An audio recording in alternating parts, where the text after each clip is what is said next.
আসসালামু আলাইকুম প্রিয় স্পোর্টস ফ্যান্স। সিরিয়ার ক্লাব কোমোকে ৫-০ গোল ব্যবধানে হারিয়ে জোয়ান গাম্পা ট্রফি জিতেছে বার্সেলোনা। এর মাধ্যমে নিজেদের প্রাক মৌসুমের প্রস্তুতি অপরাজিত যাত্রা বজায় রেখেছে ক্লাবটি।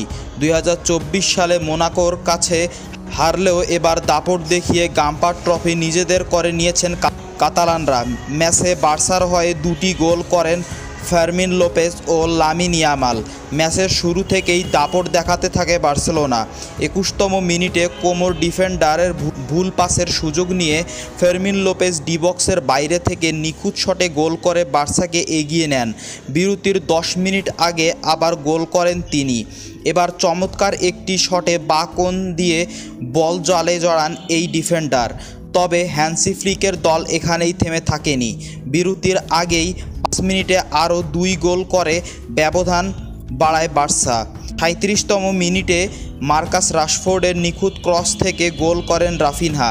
এরপর রাফিনহা নিজেই বল কেড়ে নিয়ে ইয়ামালকে সহজ পাস দেন, যেখান থেকে ইয়ামাল গোল করতে ভুল করেনি। প্রথমার্ধে বার্সেলোনা আরও গোল পেতে পারত, তবে রাশফোর্ড কোমোর গোলরক্ষক জ্যাক বুটেসকে কাটিয়ে গোল করতে ব্যর্থ হন, তবে সেটি খুব একটা প্রভাব ফেলেনি।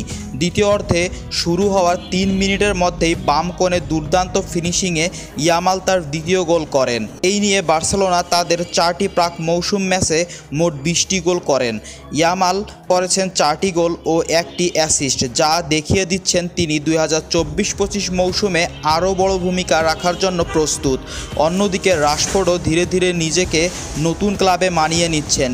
এই ম্যাচে তার পারফরম্যান্স তাকে প্রথম একাদশের জায়গা পাওয়ার দৌড়ে এগিয়ে নিয়েছে। এবার ছোট্ট করে আসি ক্রিস্টাল প্যালেসের ইতিহাস গড়ার রেকর্ডে।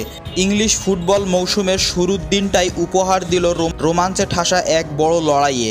লন্ডনের ওয়েম্বলি স্টেডিয়ামে দেখা গেল মনে রাখার মতো আরও একটি ম্যাচ। রোববার নাটকীয়তায় ভরা ম্যাচে লিভারপুলকে ট্রাইব্রেকারে ৩-২ গোলে হারিয়েছে ক্রিস্টাল প্যালেস।